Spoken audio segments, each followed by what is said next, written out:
And then we have 79 to 80. We're really starting to shift now. Yep. Jasmine Smith is the principal of Oak Ridge Elementary School here in Tallahassee.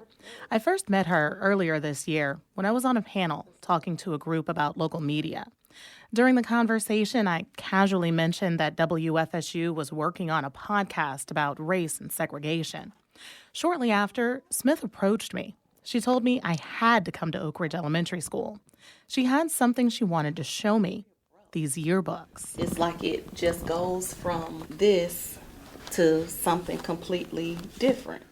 The pages and pictures of dozens of boxed up yearbooks, they tell a story at Oak Ridge Elementary School. In the early years, the classroom photos feature young, smiling white faces.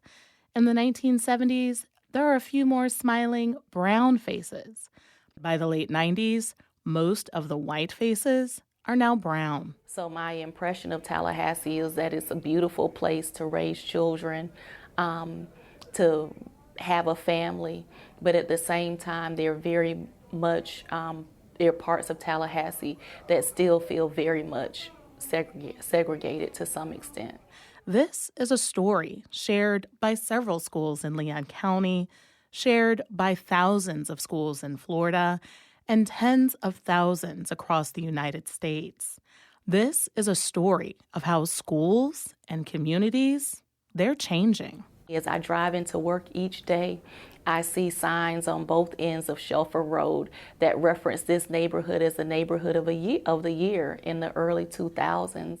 In 2017, the state considered the school a failing school, one that had earned F and D grades in the previous 2 years. Those grades meant Oak Ridge was in danger of having to close or be turned over to a private operator. It also meant a required changeover in administrators, which is how Smith got the job. When she arrived at Oak Ridge, she found a library with no books, crumbling shelves, and furniture that was original to the school, which opened in 1969. I have friends that attended the school and came to visit me and looked and said, oh, it looks like it did when I was here. That's how Miss So-and-so's desk looked. And we finished elementary school in the 80s. So you think about that part. And as a principal, I wanted to try to do something. So Smith went to the school where she previously worked. That school is on the northeast side of Tallahassee. She went there because that school was getting new furniture. And she took back to Oak Ridge the things the North Side School didn't need or want anymore. Teachers here were very glad to get the furniture. I have to say that was a decision that I made, and then later spoke with our superintendent, who was able to help us get some new furniture for our students. And as the new furniture arrived and was being placed in classrooms, I passed a student in the hallway, and he looked at me and said, oh, Miss Dr. Smith, did another school give us some furniture again? Smith realized that what she unintentionally communicated to her students in that moment was that they weren't worthy of having something new just for them, that it had to have come from somewhere or someone else. And that's not ever the message that children should receive. And it was at that point that I made a very firm decision that from that point forward, that when it came to anything that we were going to have in this school, that it would be something that would be up to date, modern, brand new, and that the message that children received is that you are worthy of having what everybody else in the world has. And I know you may think that's selfish me, but actually, it's only when I'm completely focused on me can I serve others selflessly. With the filling of my cup, love runs over endlessly, stretching my capacity to plant seeds. So you see that it's not greed that I've agreed to focus on myself. Smith describes the situation she found at Oak Ridge as accidental or unintentional neglect. A school that struggled for so long that its teachers and administrators had been just trying to stay afloat. But things like library books, desks, and textbooks fell by the wayside. Feel like I get teary-eyed thinking about it, just standing right there in the first grade hallway. Did another school give us something? I thought, this is not it. I believe we have to realize that decisions have been made that resulted in what this podcast is all about. That's former state Senator Bill Montford. And he says struggling schools like Oak Ridge, they don't just happen in a vacuum. And I would suggest to you that the majority of those decisions made were not made by the Leon County School Board. They were made by other government agencies or what drives the economy, growth. Each and every one of us that we're not alone. It doesn't matter if you have 2 left feet or sing out of tune. Just get what you need from every song. If you've never picked up a pencil to compose a poem, I encourage you to write at least one. Taking the moments as they come, because you may not get another one. So just This is a story about how schools in Leon County, a predominantly white county that now has a majority black school district, got to be that way. It's a story that goes beyond black and white. Yes, we're talking about race, but we're also talking about class and choice and change. And most importantly, we're talking about where we came from, where we are, and how much more there's left to do in order to achieve real equality and equity. I'm your host, Lynn Hatter, and this is Not So Black and White, a community's divided history, brought to you by WFSU Public Media. My name is Lyrically True, and I'm not here to entertain you. I'm here to express myself, and I decree and declare that just like these books, I'm worthy of coming off the shelf.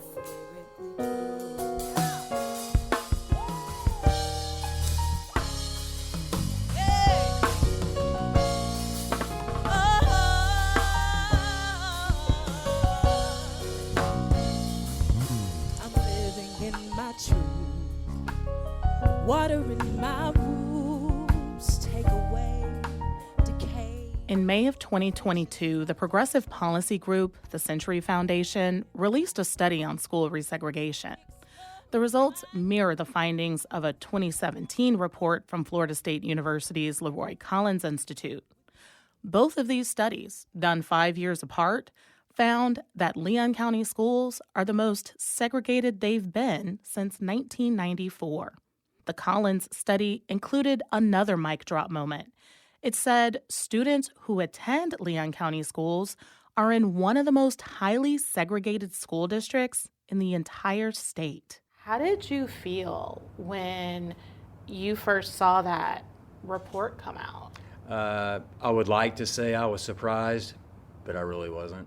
Leon County School Superintendent Rocky Hanna says what's happening in his district schools is reflected across Tallahassee. Unfortunately, I think part of it is, as a community in Leon County, we've become segregated, and our neighborhoods have become more segregated than ever. But the reasons for that are complicated. One reason is that people move and things change. That's a part of life. Another reason is opportunity. Federal laws like the Fair Housing Act of 1968 eliminated discrimination in housing. And for the first time, non-white people could live wherever they wanted, as long as they could afford it. And many began to move into neighborhoods that had previously been segregated. The result? Many predominantly white neighborhoods and schools that existed before 1975, they eventually became predominantly and then majority black by the late 1980s and early 1990s. It has, and it's again shifted drastically over the course of the last decade or so. Unfortunately, Lynn, let's call it what it is. Some white families, they don't want their kids going to school with black children, or schools that are predominantly black. But it's not just race that's driving the divisions. Complicating the issue has been the introduction of school choice, no longer limiting families to the schools they're zoned for. Today, families have far more options: public school, private school, charter school, or even homeschool. And what started off as an effort to help disabled or poor kids in failing Florida public schools has grown to the point where even higher income families can get money to send their children to schools outside of the district. Hannah has watched it happen here in Leon, and he's starting to see a pattern. We have seen, especially with middle school kids, that they'll come to us for elementary school, they leave and go to a private school for middle, and then they come back to us for high school. So, and that's a thing. That is a real thing, especially with a lot of white families in our community. And I'm trying to get a grasp and understand exactly what's causing it. Is it because of perceived bullying? Is it because of all the other issues that happened during those middle school years? I'm not quite sure, but we have to get to the root of it because it does concern me. Hannah's family roots in Leon and the school district, they go deep. I graduated from Leon in the early 80s. My dad graduated from Leon in 1960. My grandmother graduated from Leon in 1930. Before becoming the head of the Leon School District, Hannah was a beloved principal at Leon High School, the district's flagship, and one of the few schools remaining where the student population is similar to the county's demographics.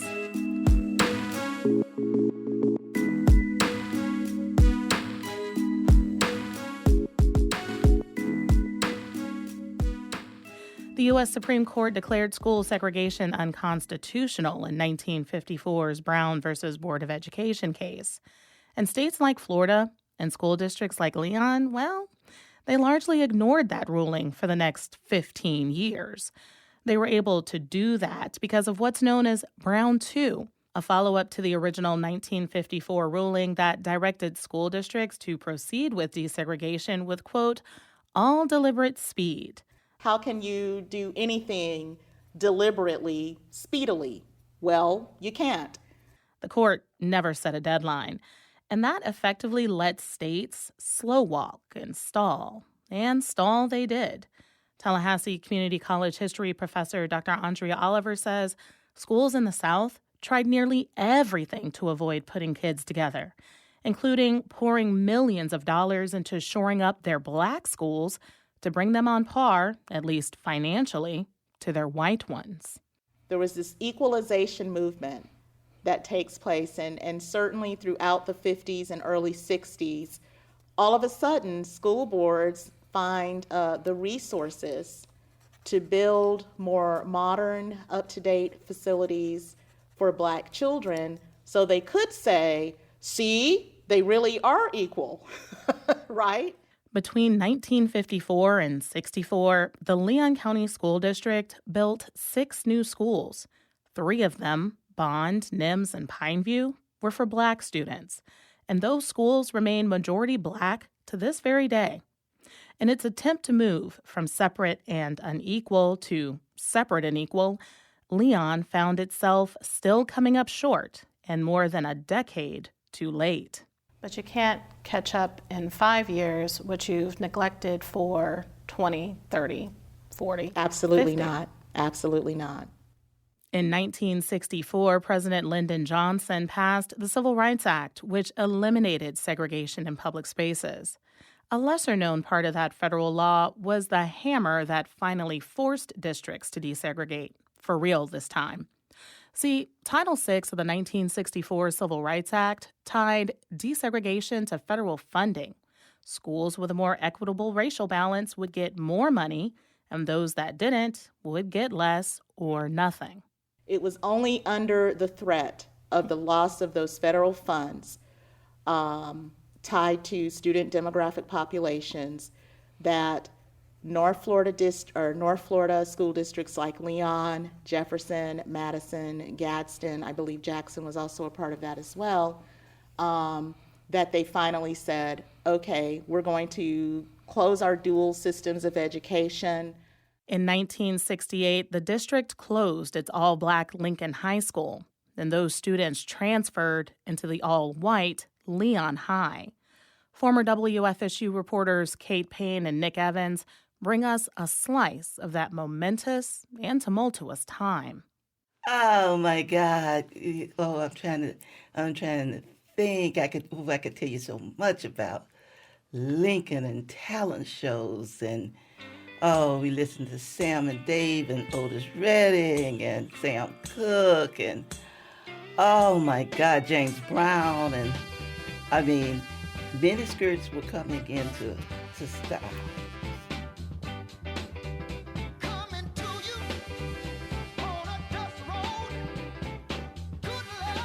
I am Irene Gillum. I am a Tallahassee original, and I am a graduate of Leon High School 1969.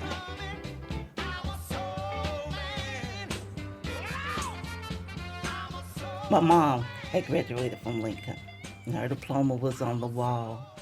And my oldest sister and my oldest brother had gone to Lincoln. You know, I knew I was going to Lincoln. I was going to be a Lincoln graduate also. My name is Altamise Barnes, and I am a native of Tallahassee, fifth generation. And we are at what we call the old Lincoln School, the original Lincoln School, here on West Brevard Street. And then the classrooms started here. When we went to Lincoln in 10th grade, we had no clue that it would be closing at the end of our 10th grade year. None whatsoever. These are prom pictures here. These are queens, and see, these are the things that blacks used to could do, but when the school desegregated, it took a while for you to even get invited to be a part of the social life.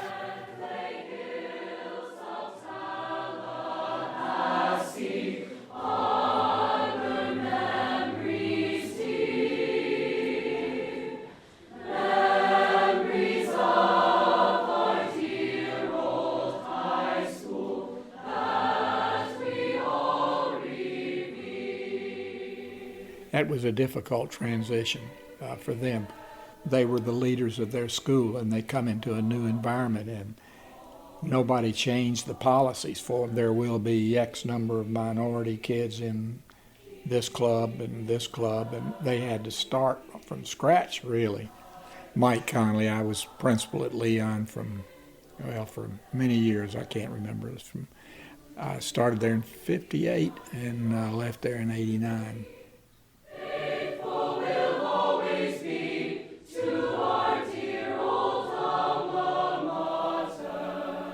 People viewed things with a different set of glasses then than they do today.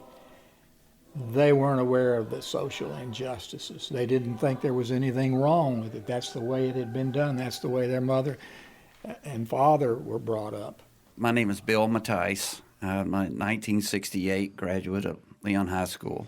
So many of us, and I put myself in there, we were just kind of nonplussed about it. We don't. Probably should have done more, but we didn't. I grew up in a somewhat different household. I felt like virtually everyone in Tallahassee was a segregationist, and my family favored integration. I am Ann Sherhorn. I'm a retired professor at Kent State University.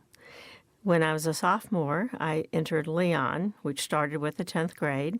The most dramatic memory I have was my first assembly at Leon High School. I was just a little sophomore, and we got through the assembly, and at the end, the band struck up Dixie.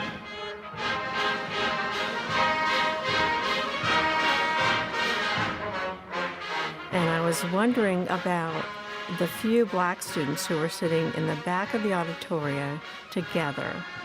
I just wondered what they were feeling. I wondered every day if I was going to have to fight. We weren't ugly, but we weren't, reaching out across the aisle. That's the kind of tension that I think most of us, if we're willing to admit it, that's the tension that we really felt during those days. Is this the day that I'm going to have to defend myself? I don't have any regrets. I know that I did everything that I could do to make things right and do the right thing. And I think most teachers felt that way too. It's just a fact of life. When you get all of those personalities, you put 2,300 people on a postage stamp piece of property. Tell me that they're going to get along when their parents can't get along. For me, integration is a thing of the mind. You can be seated in the same space, but you haven't really integrated, like the water mixed with whatever, the Jell-O, to make it really this thing.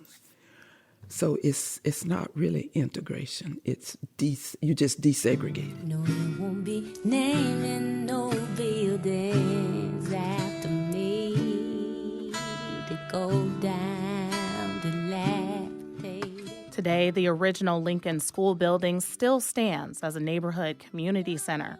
But part of it, the addition the district built as a last-ditch effort to ward off integration, no longer does. It was demolished in August 2022 after sitting empty for more than a decade. The last time we were there, earlier this summer, the deterioration was obvious, from gouges in the walls to mold, cracked windows, and rusted, stuck doors.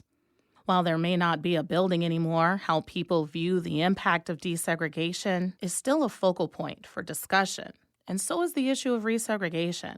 I sat down with Dr. Andrea Oliver of TCC to talk more about the language of these conversations and how we have them.